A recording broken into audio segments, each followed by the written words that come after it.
Selama bertahun-tahun, seorang anak kecil tak mampu beranjak dari kursinya, menenggelamkan tatapan di balik luka batin yang dalam. Sementara sang ayah miliarder kehabisan tenaga setelah segala upaya pengobatan ditempuh, hingga kemunculan seorang asisten rumah tangga baru yang bukan membawa obat mahal atau teknologi modern, melainkan sesuatu yang sangat sederhana dan membuat seluruh keluarga terpaku. Dan di tengah hujan deras di Yogyakarta, rintik yang menghantam atap seng rumah sakit terdengar. Seperti irama duka yang berulang, lorong RSUP Dr. Sarjito lembab dengan bau disinfektan bercampur aroma pakaian keluarga pasien yang basah. Nadia Ayuningrum memeluk lutut di kursi plastik tua sambil menggenggam berkas biaya perawatan. Matanya memerah. Ketika Dr. Aryo Wicaksono baru keluar dari ruang operasi dan berkata tegas namun tetap menahan nada lembut bahwa keluarga harus melunasi uang muka operasi dalam 48 jam. Jika tidak maka operasi jantung Ibu Sri Wulandari terpaksa ditunda. Nadia mengangguk pelan menelan sesak di tenggorokan karena ia tahu penundaan akan membuat kondisi ibunya memburuk. Tetapi jumlah uang yang dibutuhkan terasa mustahil. Tepat saat itu telepon dari Rangga Hardianto masuk dengan suara gemetar meminta maaf karena sekolah memberitahukan bahwa jika hingga akhir pekan biaya pendidikan belum dibayar ia akan dikenai skors. Dan Nadia memejamkan mata merasa dunianya runtuh karena tak tahu bagaimana menyelamatkan ibunya sekaligus mempertahankan masa depan adiknya. Apalagi selama berbulan-bulan ia hanya bekerja serabutan sebagai pelayan, kurir, dan pembersih dengan penghasilan yang tak sebanding dengan biaya yang menumpuk, lalu suara yang akrab memanggilnya, membuat Nadia menoleh dan melihat Bu Ratna Kusumawati, tetangga lama di Yogyakarta, rambutnya rapi memutih dan jas hujan plastiknya masih basah. Perempuan tua itu menggenggam tangan Nadia dengan mata penuh iba, berkata ia tak bisa membantu banyak.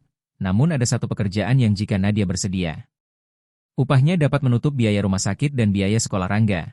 Ketika Nadia bertanya cemas pekerjaan apa, Bu Ratna menjelaskan bahwa itu adalah pekerjaan asisten rumah tangga sekaligus pengasuh anak untuk sebuah keluarga di Jakarta. Pemilik rumahnya Reynaldi Suryawan, pengusaha properti terkenal, dan Ibu Maria Hartini, ibu dari Reynaldi, adalah teman lama Bu Ratna. Mereka sedang membutuhkan orang cepat karena pengasuh sebelumnya baru saja pergi. Gaji yang ditawarkan 3 kali lipat dari total pekerjaan Nadia saat ini, namun Bu Ratna ragu sejenak sebelum mengungkapkan bahwa putra Reynaldi, Zain Pradipta yang baru berusia 5 tahun, sejak ibunya meninggal menjadi diam, menutup diri, dan bahkan menolak berjalan. Sementara Reynaldi dikenal sangat sulit dan banyak pekerja tak bertahan sebulan, sehingga diperlukan ketegasan sekaligus kesabaran besar. Nadia terdiam membayangkan Ibu Sri Wulandari terbaring lemah dan Rangga duduk di meja belajar sederhana, lalu bertanya kapan harus berangkat, dan Bu Ratna menjawab bahwa jika setuju, besok ia akan mengantar Nadia naik kereta menuju Jakarta untuk bekerja langsung di bawah pengawasan Ibu Maria dan Reynaldi. Kesempatan itu bisa menyelamatkan keluarganya namun juga penuh risiko. Hingga akhirnya Nadia mengangguk tegas berkata ia akan pergi bagaimanapun sulitnya. Bu Ratna menggenggam tangannya sambil tersenyum tipis mengingatkan agar Nadia menyiapkan mental karena tuan rumah itu tidak mudah.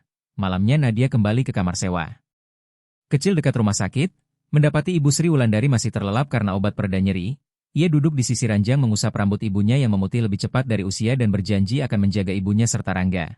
Sementara hujan terus mengguyur di luar, lalu pagi hari ia mengemas beberapa pakaian, sebuah foto keluarga, dan boneka kecil milik Rangga. Hadiah paling berharga yang pernah diberikan sang adik ketika mendapat beasiswa tahun lalu. Kereta menuju Jakarta hari itu penuh sesak. Nadia Ayuningrum duduk rapat di dekat jendela, memandang sungai Kod yang perlahan menjauh dan siluet pegunungan mengabur di balik tirai hujan. Sementara Bu Ratna Kusumawati bercerita singkat tentang keluarga Reynaldi Suryawan yang sangat sukses, kerap menjadi sorotan media karena tinggal di kawasan elit Pondok Indah, Jakarta Selatan dengan kediaman besar bak hotel. Namun sejak kepergian istrinya ia berubah dingin dan tak seorang pun berani membantah. Dan karena itulah Ibu Maria Hartini begitu menyayangi anak dan cucunya hingga meminta Bu Ratna mencari orang dari luar dengan harapan suasana rumah bisa berubah. Nadia mendengarkan dengan dada campur aduk antara deg-degan dan cemas, membayangkan Jakarta sebagai dunia lain yang asing, gemerlap, dan keras untuk bertahan. Ketika kereta tiba di stasiun Gambir hujan baru saja reda. Sebuah mobil hitam mewah menjemput mereka. Sang sopir berseragam rapi berkata singkat bahwa Ibu Maria sudah menunggu. Mobil melaju melewati jalanan padat lalu berbelok memasuki kompleks perumahan tenang berpagar tinggi.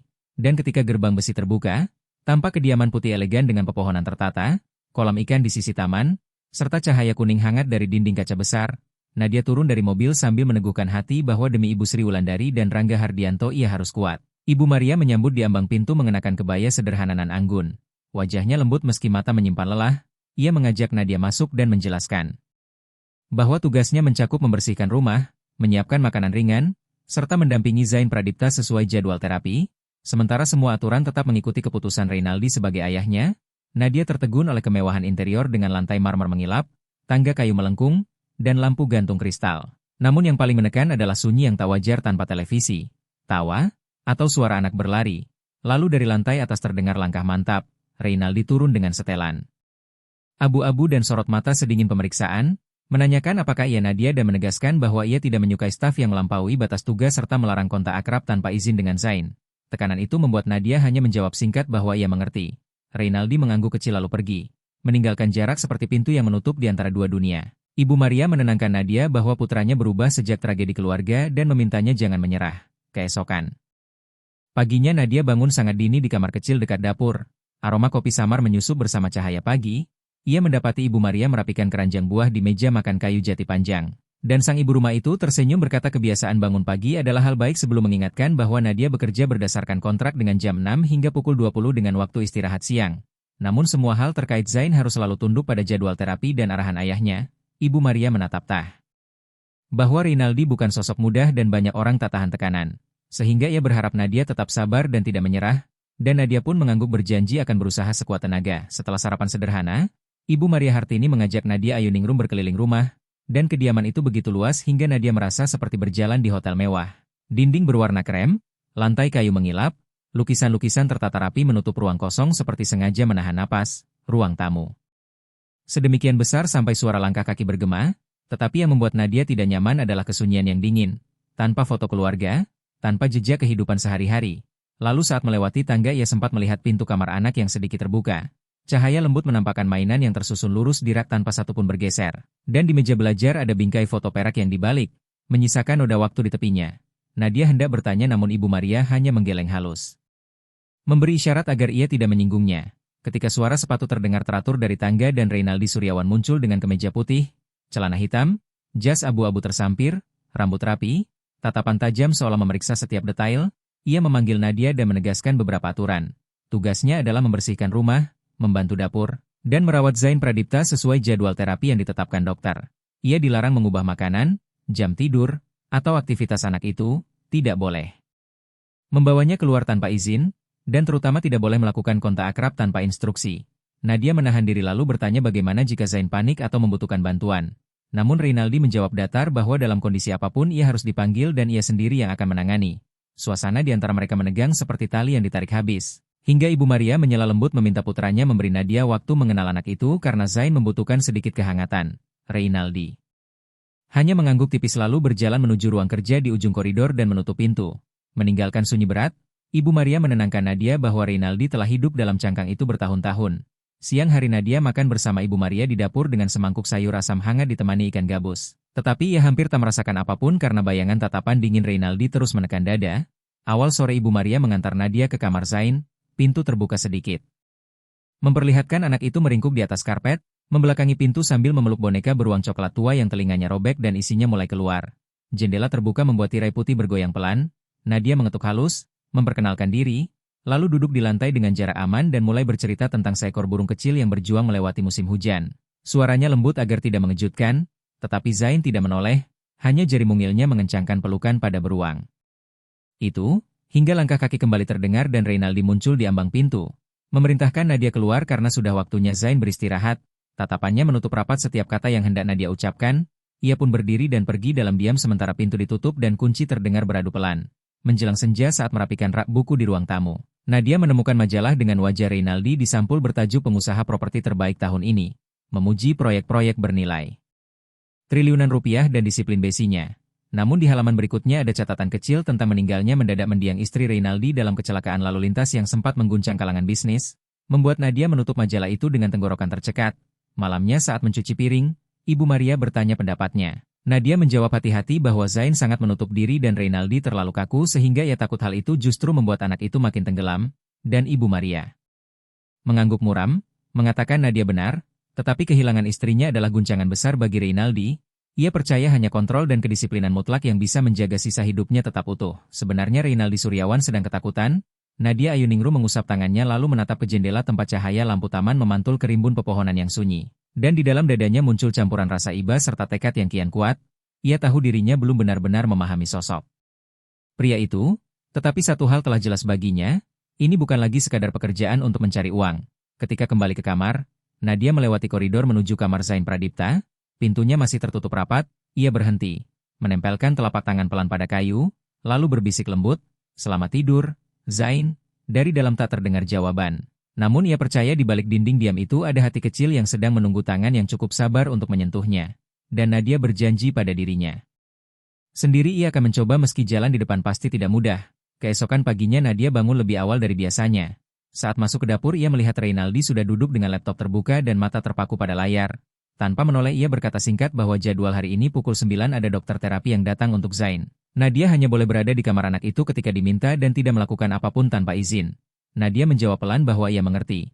Reynaldi menutup laptop lalu pergi dari dapur. Saat melewatinya tatapannya tidak setajam kemarin tetapi tetap dingin. Nadia menarik napas dalam-dalam karena ia tahu untuk meretakan dinding ini ia membutuhkan lebih dari sekadar beberapa hari. Dan mungkin ia harus siap menghadapi tantangan bukan hanya dari seorang anak yang terluka, tetapi juga dari seorang ayah yang memegang erat kunci semua pintu di rumah ini. Hari ketiga di kediaman itu dimulai dengan kesunyian yang membuat dada sesak.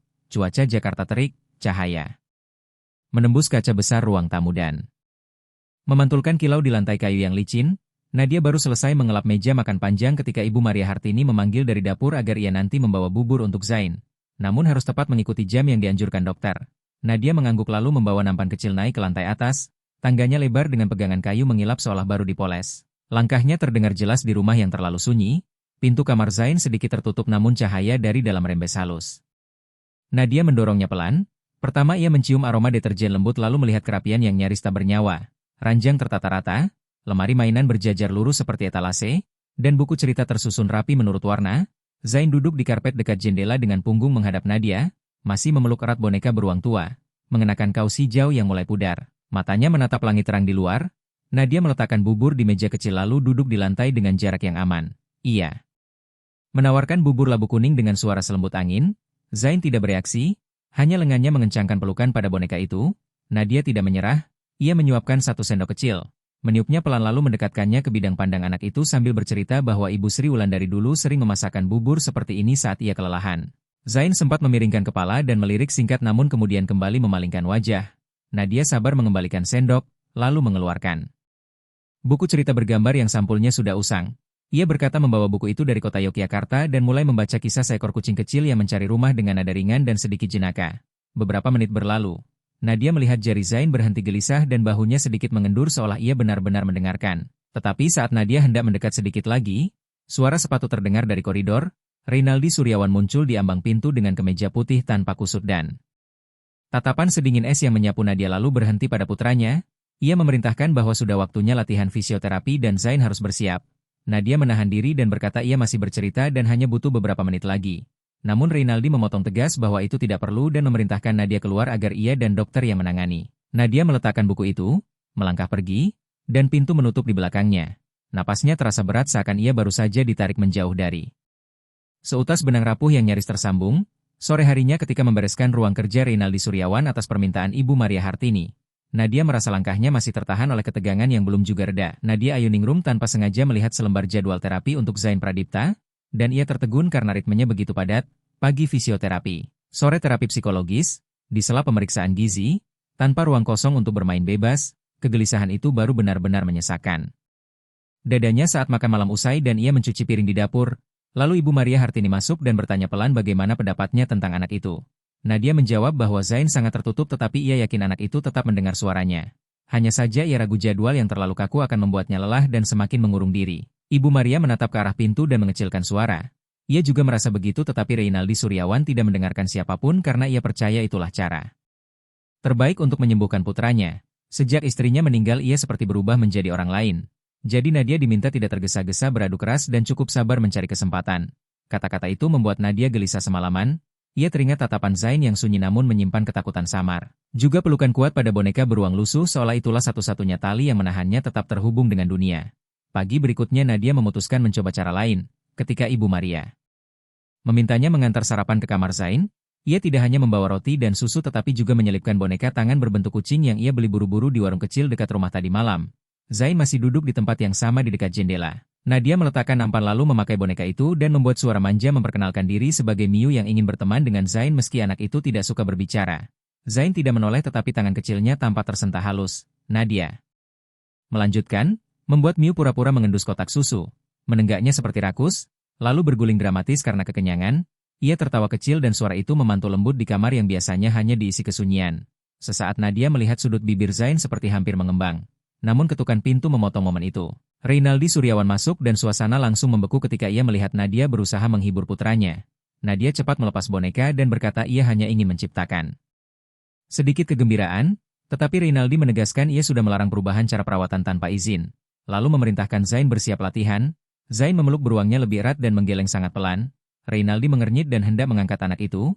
Nadia refleks berdiri dan mengulurkan tangan seolah meminta beberapa menit saja karena Zain baru mulai merespons. Namun Reynaldi dengan tatapan setajam pisau meminta Nadia mundur. Ia menelan semua kalimat yang hampir meluncur dan membiarkan Reynaldi membawa anak itu pergi. Pintu kembali tertutup. Sepanjang siang Nadia merasa seolah membawa batu di dalam dadanya. Ia paham jika setiap upaya didekati selalu diputus seperti ini maka semua kerja kerasnya akan jadi sia-sia. Tetapi ia juga tahu berhadapan langsung dengan Reynaldi sekarang hanya akan membuatnya semakin tersisih. Malam turun di luar Jakarta yang tetap bising. Sementara di kamar kecilnya hanya ada suara kipas yang berputar. Nadia membuka buku catatan dan menulis bahwa hari ketiga Zain masih diam dan belum mau berjalan tetapi sorot matanya hari ini sedikit berbeda. Ia harus lebih sabar mencari celah di antara aturan Reynaldi. Ia menutup buku dan memadamkan lampu. Dalam gelap ia membayangkan wajah anak itu di dekat jendela dan berjanji pada dirinya sendiri bahwa besok ia akan mencoba lagi meski harus tersingkir berkali-kali. Hari keempat di kediaman itu tetap mengalir dengan udara berat yang sama. Matahari sore Jakarta menumpahkan cahaya keemasan. Melewati kaca-kaca besar dan melukis bayang pepohonan di halaman, Nadia baru selesai merapikan dapur ketika Ibu Maria memanggil dari ruang tamu bahwa sore ini Zain tidak menjalani fisioterapi karena dokter berhalangan mendadak. Jadi ia diminta mengantar susu dan buah ke atas. Dan di dalam hati Nadia tiba-tiba menyala satu gagasan karena ini adalah waktu langka tanpa jadwal yang menyesakan. Ia memutuskan mencoba sesuatu yang sudah ia siapkan beberapa hari tetapi belum sempat digunakan. Tadi malam saat membeli kebutuhan, ia singgah di kios kecil dan menemukan boneka tangan berbentuk kerbau dari kain flanel yang tanpa usang namun bermata kancing cerah. Zain masih duduk di posisi yang familiar di atas karpet dekat jendela. Zain Pradipta memeluk boneka beruang tua, matanya menatap jauh melewati rimbun pepohonan di depan rumah. Sementara Nadia Ayuningrum meletakkan nampan di meja dan kali ini tidak langsung menawarkan susu seperti biasanya. Ia duduk di lantai dengan jarak aman, lalu berbisik lembut sambil mengeluarkan boneka tangan, "Gak mau usah," dari tasnya. Seolah baru bertemu seorang teman di pasar yang ingin berkenalan dengan Zain Pradipta, dan ketika ia memasukkan tangannya ke boneka itu, suaranya dibuat berat dan sedikit serak. "Halo? Aku gak mau usah. Aku suka makan rumput tapi tadi malah ketelan cabai." Lalu pura-pura kesakitan sampai boneka itu terguling memegangi perut, batuk-batuk berlebihan, tersandung tepi meja, meluncur konyol ke atas karpet, dan di sela kelucuan itu Nadia Ayuningrum menangkap satu hembusan napas kecil yang nyaris seperti tawa tertahan. Ia meneruskan adegan ketika, "Gak mau usah," berusaha bangun lalu malah tersangkut ekornya sendiri. Terjungkir dan telentang sambil mengeluh butuh dokter hewan, hingga terdengar suara lain yang lebih jelas, ringan seperti angin tetapi bergetar hangat, membuat Nadia Ayuningrum menengadah dan melihat Zain Pradipta masih memeluk boneka tetapi bahunya bergetar kecil. Bibirnya melengkung, dan untuk pertama kalinya sejak beberapa hari ia berada di sini. Anak itu tertawa pelan, tawa yang kecil namun terasa seperti gelombang hangat yang mengisi ruangan yang selama ini dingin. Nadia Ayuningrum menahan air mata dan menjaga senyum agar momen rapuh itu tidak pecah, tetapi tepat saat itu sesosok bayangan muncul di ambang pintu tanpa mengetuk. Reynaldi Suryawan berdiri dengan cahaya lorong membelah wajahnya, menatap putranya yang baru saja tersenyum dan si pengasuh muda yang memegang boneka tangan, "Gak mau usah." Sorot matanya sempat goyah sebelum kembali dingin, dan Nadia Ayuningrum menyapa lirih, "Bapak Reynaldi." Lalu ia hanya mengangguk tipis dan pergi, menutup pintu perlahan, meninggalkan kesunyian yang tidak lagi sepenuhnya beku. Nadia Ayuningrum kembali fokus pada Zain Pradipta dan terus bermain sampai anak itu mengangguk kecil ketika ia bertanya apakah, "Gak mau usah, boleh datang lagi besok." Lalu saat ia keluar ia berpapasan dengan Ibu Maria Hartini di tangga yang tampak menunggu. Tersenyum lega karena sudah lama ia tidak mendengar tawa Zain Pradipta. Membuat Nadia Ayuningrum ikut tersenyum meski ada gelisah kecil tentang apa yang dipikirkan Reynaldi Suryawan. Malamnya ketika ia mencuci piring, Reynaldi Suryawan muncul di pintu dapur dan berkata datar bahwa hari ini anak itu tertawa. Lalu menegaskan ia tidak ingin putranya bergantung pada hiburan sementara dan bahwa ia mempekerjakan Nadia Ayuningrum untuk mengikuti arahan terapi saja. NHNG Nadia Ayuningrum tetap menatap tenang dan menjawab bahwa ia menghormati semua instruksi tetapi seorang anak membutuhkan emosi untuk hidup. Dan tawa hari ini bukan hiburan sesaat melainkan langkah pertama. Membuat Reynaldi Suryawan diam beberapa detik sebelum berbalik dan meninggalkan kalimat singkat agar ia tidak membuat semuanya rumit. Nadia Ayuningrum berdiri lama di dapur, sadar ia baru menyentuh titik paling sensitif dalam longnya. Namun juga yakin jika ia berhenti Zain Pradipta akan tenggelam lagi dalam diam.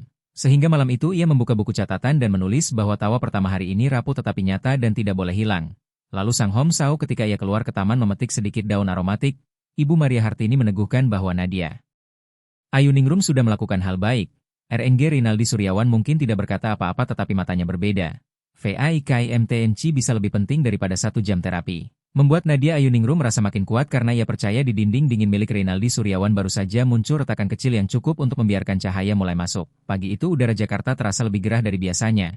Dan saat Nadia Ayuningrum baru selesai mengepel tangga, ia mendengar bunyi. Gelas beradu lalu pecah dari ruang keluarga sehingga ia segera berlari turun. Zain Pradipta berdiri di tengah karpet putih bersih dengan mata membesar ketakutan. Di dekat kakinya ada tumpahan jus jeruk berwarna kuning oranye dan gelas kaca hancur berkeping-keping. Sementara anak itu memeluk boneka beruang tua erat-erat lalu mundur kecil-kecil seperti kucing yang terpojok. Langkah tegas terdengar dari belakang ketika Rinaldi Suryawan muncul dengan setelan hitam rapi. Sorot matanya menyapu karpet lalu menancap pada putranya. Dan ia berkata dengan nada tidak keras namun tajam dan dingin bahwa sudah berapa kali ia mengingatkan Zain Pradipta untuk berhati-hati. Membuat anak itu menunduk gemetar dan jemarinya mencengkeram boneka sampai jahitannya nyaris lepas. Nadia Ayuningrum maju setapak dan berkata lembut tapi tegas bahwa itu hanya kecelakaan kecil dan Zain Pradipta tidak sengaja. Namun Rinaldi Suryawan menoleh dengan tatapan yang menghentikan semua kalimat lanjutan lalu. Memerintahkannya mundur karena ini urusan dirinya dan putranya. Nadia Ayuningrum menahan diri, melihat bahu kecil Zain Pradipta bergetar dalam napas cepat. Lalu ia berjongkok mengumpulkan serpihan kaca dan mengelap tumpahan jus dengan hati-hati, dan ketika ia menegak, Rinaldi Suryawan sudah berbalik meninggalkan Zain Pradipta berdiri kaku dengan mata berkaca-kaca namun seolah tidak berani menangis. Sepanjang sarapan tidak ada yang bersuara, Rinaldi Suryawan duduk di ujung meja, makan cepat. Lalu berangkat kerja, pintu kayu besar menutup dengan bunyi tegas dan kediaman keluarga Suryawan kembali tenggelam dalam sunyi. Nadia Ayuningrum mencuci piring dengan tangan sedikit bergetar, tak mengerti bagaimana seorang ayah bisa terdengar sedingin itu kepada anaknya, tetapi ia menduga di balik ketegasan tersebut ada ketakutan yang tidak pernah diucapkan. Ketika Ibu Maria Hartini pulang dari pertemuan amal, Nadia Ayuningrum menceritakan kejadian pagi tadi, dan sang ibu terdiam lama sebelum berkata pelan bahwa Rinaldi Suryawan mencintai anaknya namun tidak tahu cara menunjukkannya. Sejak almarhumah Larasati Putri tiada ia percaya hanya disiplin yang bisa melindungi Zain Pradipta, padahal seorang anak membutuhkan lebih dari itu. Nadia Ayuningrum bertanya apa yang sebaiknya ia lakukan. Dan Ibu Maria Hartini menatap lebih tajam dari biasanya sambil meminta ia tetap melakukan apa yang menurutnya benar dan bila perlu jangan takut berdiri di antara ayah dan anak itu. Tetapi harus cukup bijak agar tidak tersingkir dari kehidupan mereka. Sore harinya Nadia Ayuningrum membawa buku cerita bergambar ke kamar Zain Pradipta, mendapati anak itu duduk di dekat jendela memeluk boneka beruang tua dan menatap taman. Lalu ia duduk di lantai dengan jarak aman, berkata bahwa ia tahu pagi tadi Zain Pradipta takut namun tidak apa-apa karena semua orang pernah menjatuhkan barang.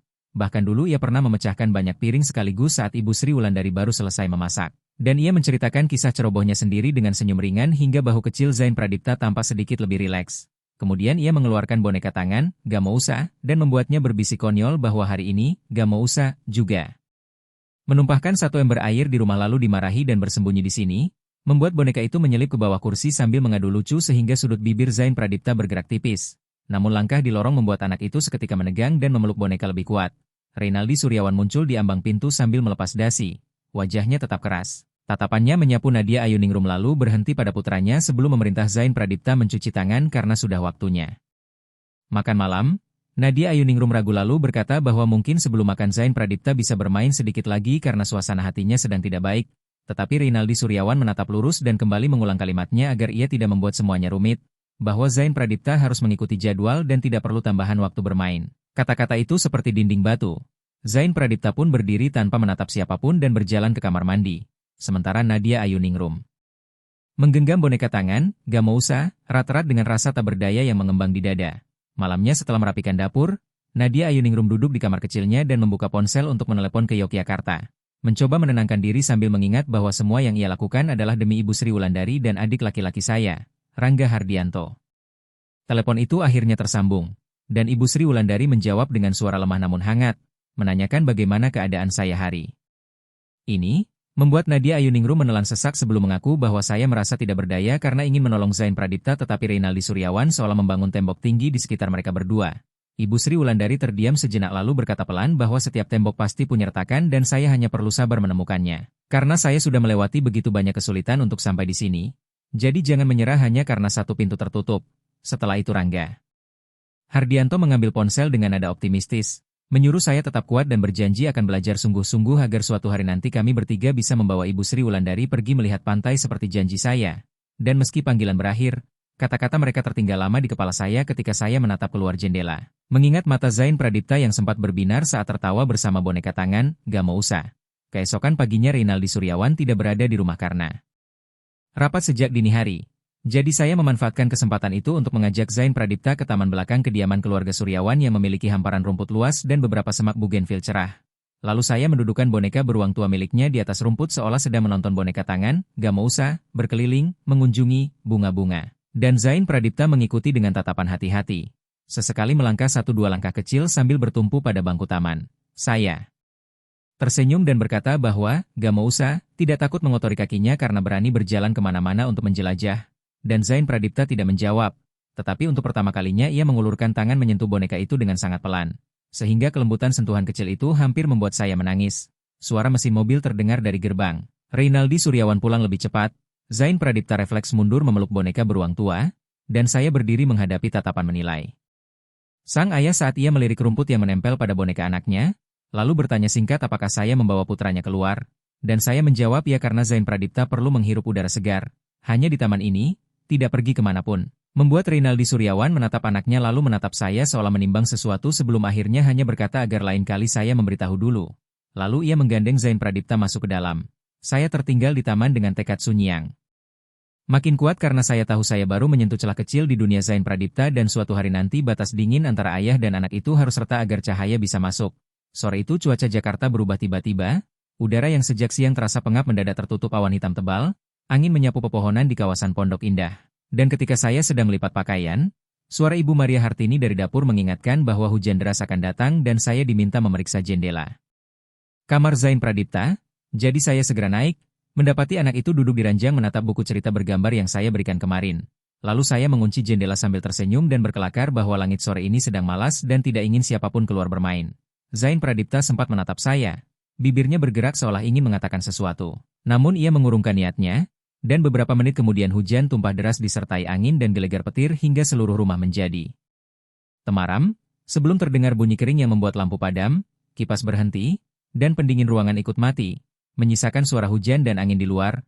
Ibu Maria Hartini memanggil dari bawah bahwa listrik padam, dan saya menyentuh bahu Zain Pradipta sambil menenangkan bahwa ini hanya karena hujan terlalu besar, tetapi telapak tangan kecilnya dingin dan bergetar. Kilat di luar memantulkan bayangan yang membuat matanya terbuka tegang. Mengingatkan saya pada cerita bahwa sejak almarhumah Larasati Putri tiada, Zain Pradipta sangat takut gelap, sehingga saya meraba-raba mencari senter kecil di lemari, menyalakannya hingga cahaya hangat memenuhi kamar, lalu saya bercanda lembut bahwa kami punya matahari mini, dan Zain Pradipta tetap mencengkeram tangan saya. Sampai terdengar pintu lorong terbuka keras dan Reynaldi Suryawan muncul dengan kemeja basah bercak-bercak hujan.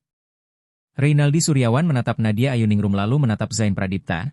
Lalu berkata bahwa listrik cadangan akan menyala dalam beberapa menit dan kami tidak perlu khawatir. Tetapi saya menjawab pelan bahwa anak itu takut gelap dan saya rasa kami harus menemani dia sebentar. Reynaldi sempat mengernyit, seolah masih ingin menjaga jarak. Namun akhirnya mengangguk dan berkata ia akan tetap di sini. Jadi saya meletakkan senter di atas meja agar cahayanya memantul ke langit-langit. Sementara di luar, petir menggeram dan hujan menghantam kaca. Ibu Maria Hartini naik membawa teko teh panas, meletakkannya lalu turun lagi tanpa banyak kata. Menyisakan kesunyian yang hanya diisi suara hujan. Saya duduk di karpet dan mengeluarkan boneka tangan, gak mau usah. Lalu membuatnya berujar dengan suara sedikit gemetar bahwa ia belum pernah melihat hujan sebesar ini dan ia takut hujan akan memakan jalan pulang. Dan ketika saya bertanya apa yang terjadi bila jalan pulang hilang, Zain Pradipta berkedip lalu pelan-pelan menggeleng dan berkata, tidak, hujan hanya membuatnya basah. Sebuah kalimat lengkap pertama yang saya dengar darinya selama saya berada di kediaman keluarga Suryawan, membuat saya tersenyum lebar sementara Reynaldi tampak terpaku sesaat. Ia duduk di tepi ranjang. Suaranya lebih hangat dari biasanya saat berkata bahwa ayahnya ada di sini dan ia tidak perlu takut. Dan Zain menoleh padanya sebentar lalu kembali menatap boneka itu sambil bertanya apakah, gak mau usah, boleh tinggal. Dan saya mengangguk, tentu saja. Kami bertiga bertahan dalam momen itu hampir setengah jam. Cahaya senter di langit-langit seperti bulan buatan. Reynaldi bercerita singkat tentang masa kecilnya pulang sekolah kehujanan. Sementara saya menambahkan detail lucu sampai Zain Pradipta terkikik kecil. Ketika listrik cadangan akhirnya menyala dan kamar kembali hangat dalam cahaya kuning. Reynaldi berdiri dan menatap saya sekilas lalu mengucapkan terima kasih karena sudah menemani anaknya malam ini. Dan saya menjawab bahwa saya hanya melakukan hal yang seharusnya. Malam itu, Saat semua orang kembali ke kamar masing-masing, Reynaldi duduk sendirian di ruang keluarga menyesap teh yang mulai dingin.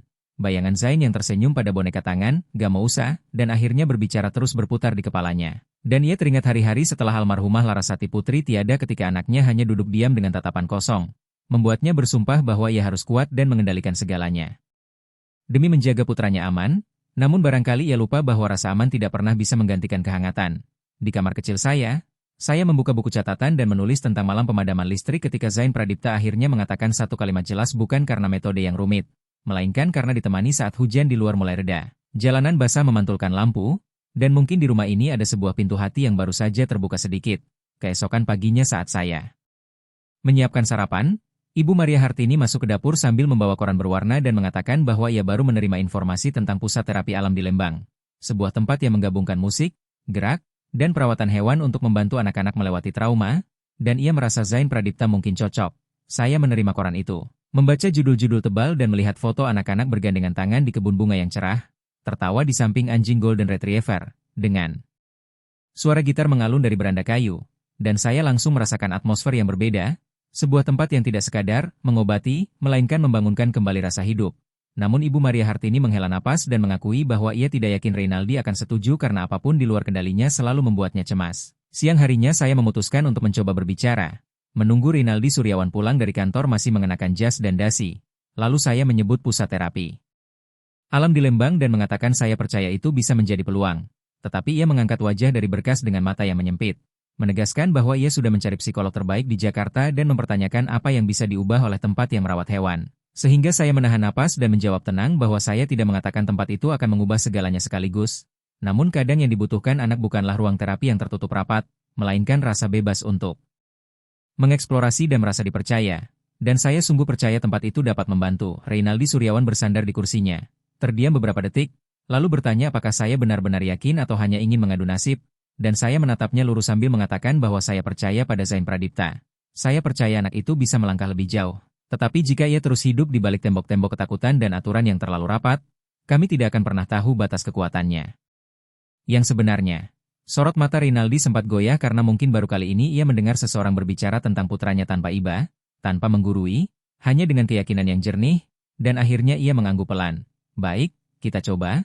3 hari kemudian kami berangkat, sebuah mobil SUV hitam melaju meninggalkan Jakarta. Menembus jalanan berkelok menuju dataran sejuk, Zain Pradipta duduk di kursi belakang memeluk boneka beruang tua sambil menatap jendela, dan saya duduk di sampingnya. Menunjuk kebun teh yang hijau serta air terjun putih yang terlihat jauh, sore harinya kami tiba di pusat terapi alam di Lembang yang tampak seperti desa kecil di tengah hutan pinus, rumah-rumah kayu beratap merah berdiri di antara jalan setapak batu dengan bunga liar tumbuh di sela-selanya. Suara sungai kecil berbisik di dekat kami. Lalu Kamaya Anggraeni menyambut dengan senyum hangat dan memperkenalkan diri sebagai pendamping Zain Pradipta. Ia mengajak kami berkeliling melewati kebun bunga.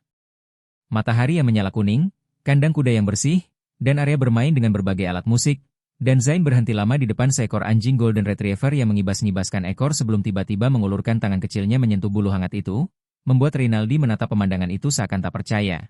Malamnya kami makan di rumah kayu. Hidangan sederhana namun wangi, sup labu hangat, ayam bakar rempah, dan sayuran tumis bawang putih. Zain duduk di antara Reynaldi dan saya. Sesekali melirik anak-anak lain lalu kembali makan pelan, dan suasana terasa lebih ringan daripada hari-hari di kediaman keluarga Suryawan. Pada hari pertama kegiatan Zain masih ragu-ragu, tetapi ketika ia diajak bermain layang-layang bersama sekelompok anak, ia mulai melangkah lebih banyak, tangannya menggenggam benang dengan erat. Matanya mengikuti layang-layang biru yang menukik lalu naik lagi ke langit, dan Reynaldi yang berdiri agak jauh hanya menatap dalam diam dengan garis senyum tipis yang nyaris tak terlihat. Sore itu saya dan Reynaldi duduk di bangku kayu mengamati putranya bermain.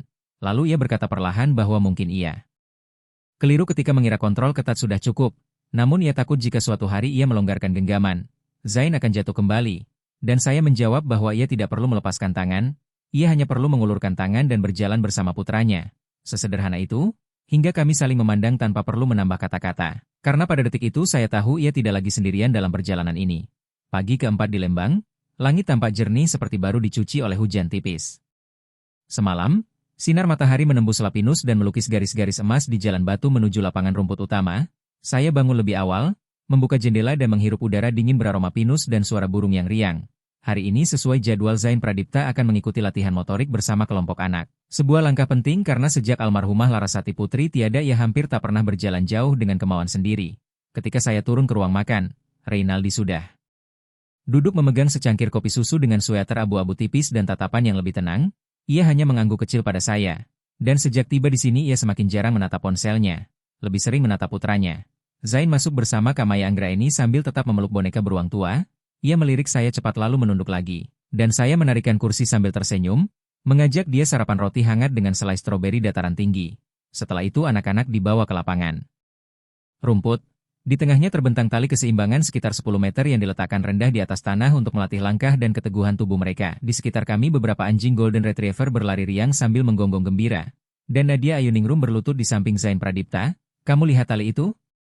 Hari ini kita coba melewatinya. Ya, tidak perlu cepat. Pelan-pelan satu langkah demi satu langkah. Zain menatap tali itu lalu menunduk menatap kakinya sendiri. Bibirnya terkatup rapat tanpa suara. Sementara Reynaldi Suryawan berdiri beberapa meter dari sana dengan tangan di saku. Wajah tegang namun ia tidak menyela. Lalu Kak Maya Anggraeni mendekat dan menaruh tangan lembut di bahu Zain. Kamu lihat Lulu? Dia menunggu di ujung sana. Kalau kamu berjalan ke sana, Lulu akan memberi kamu hadiah. Zain mengangkat kepala, dan benar saja Lulu duduk di ujung tali sambil menggigit bola karet hijau.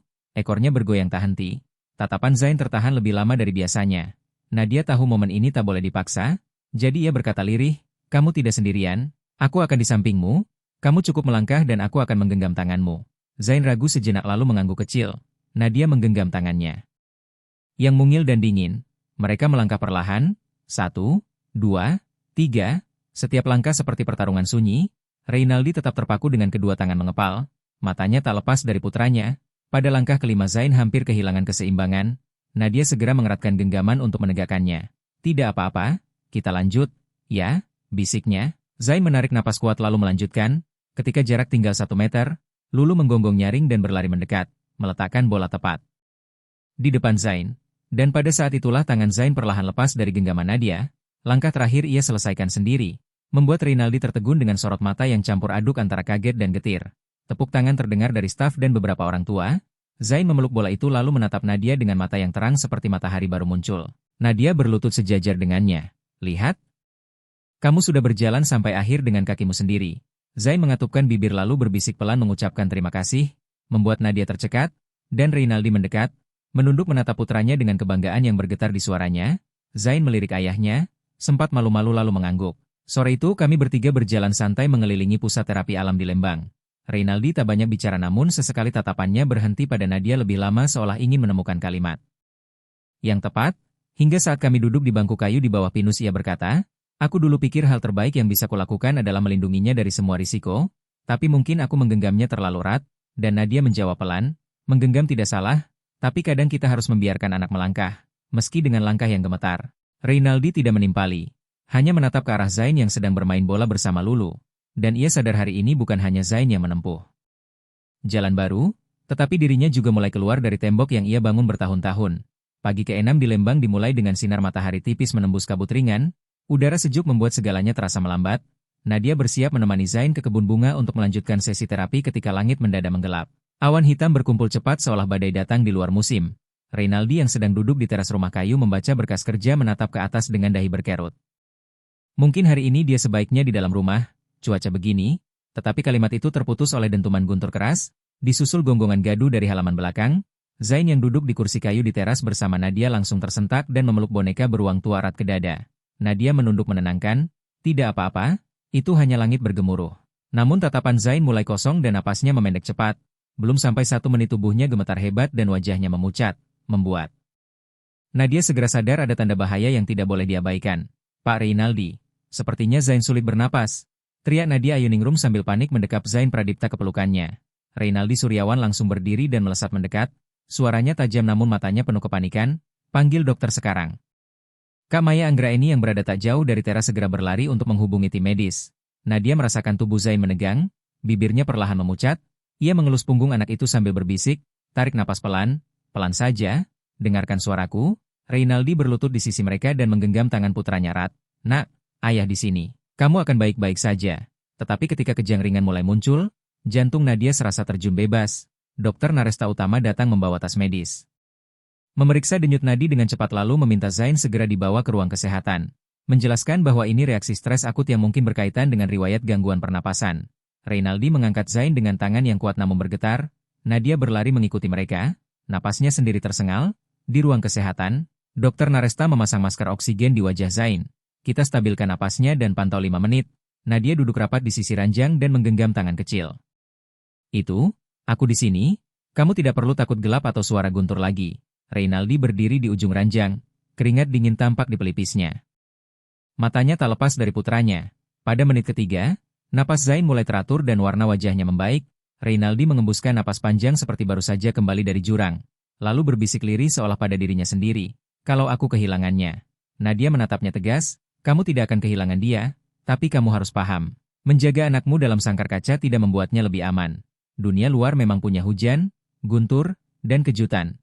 Tapi juga memiliki alasan yang membuatnya ingin melangkah. Reynaldi terdiam lama diiringi bunyi alat pemantau yang stabil. Tak lama kemudian Zain membuka mata, tampak lelah namun masih menggenggam tangan mereka berdua. Reynaldi membungkuk dan suaranya pecah tanpa ia sembunyikan. Ayah di sini, kamu hebat sekali. Dan Dokter Naresta menyimpulkan masa kritis sudah lewat tetapi menyarankan pemantauan selama 24 jam. Malam itu Reynaldi tetap menemani Zain di ruang kesehatan sementara Nadia duduk di kursi sudut ruangan. Sesekali membenahi selimut. Di luar hujan turun pelan tanpa guntur, dan jarak di antara mereka terasa jauh lebih dekat dari sebelumnya. Seminggu setelah kejadian itu, Zain pulih jauh lebih baik. Wajahnya kembali merona dan matanya berbinar setiap kali melihat Lulu atau mendengar anak-anak kelompok mengajaknya bermain. Bahkan ia mampu berjalan mengitari lapangan rumput sambil memeluk bola karet hijau seperti trofi kecil. Pada pagi terakhir di Lembang, langit cerah dan kebun bunga matahari berkilau keemasan, Nadia sedang merapikan barang ketika Reynaldi masuk membawa secangkir teh hangat. Kita pulang ke Jakarta sore ini. Aku sudah bicara dengan dokter dan Kamaya Anggraeni. Mereka bilang Zain siap melanjutkan terapi di rumah. Nadia menatapnya sambil menutup koper. Menurutmu dia akan baik-baik saja? Reynaldi terdiam sejenak. Lalu berkata pelan namun mantap. Aku tidak cuma berpikir, aku percaya. Dan sebagian keyakinan itu karena kamu. Kalimat itu membuat Nadia berhenti sejenak karena ia tahu itu bukan basa-basi. Sepanjang waktu di Lembang, Reynaldi berubah. Bukan lagi pria yang hanya hidup dalam jadwal ketat dan daftar rencana. Melainkan ayah yang mau duduk tenang mendengarkan putranya bercerita walau hanya beberapa kalimat terbata. Tiba-tiba Zain berlari masuk dengan tawa kecil. Kak. Nadia, Lulu mencari kamu. Lalu ia menarik tangan Nadia keluar ke halaman, dan Lulu duduk menunggu sambil menggigit setangkai bunga matahari seolah memberikan hadiah sederhana yang membuat pagi itu terasa seperti awal yang benar-benar baru. Saya menerima bunga itu, lalu berjongkok mengusap kepala Lulu. Sementara Zain Pradipta berdiri di sampingku tanpa lagi terlihat setakut hari-hari pertama. Reynaldi Suryawan menatap pemandangan itu dengan sudut bibir yang pelan-pelan terangkat, dan sore itu. Mobil SUV hitam membawa kami meninggalkan pusat terapi alam di Lembang melewati rute berkelok. Zain duduk di tengah bersandar di bahuku. Satu tangannya menggenggam tangan ayahnya, dan aku merasakan hangat yang seperti benang tak kasat mata mengikat kami bertiga. Ketika kembali ke kediaman keluarga Suryawan di Pondok Indah, rumahnya memang masih sama, tetapi udara di dalamnya berbeda. Zain tidak lagi langsung bersembunyi di kamar, melainkan berkeliling ruang tamu dengan rasa ingin tahu, menatap vas bunga dan piano yang tertutup kain. Aku merapikan barang di dapur ketika Reynaldi memanggil dari luar. Kamu mau makan apa malam ini? Ayah yang masak. Aku tertawa kecil, kamu bisa masak? Dan ia menjawab datar, belum, tapi aku bisa belajar. Makan malam itu sederhana. Spaghetti saus tomat dan salad sayur. Namun kami bertiga makan bersama tanpa jeda canggung.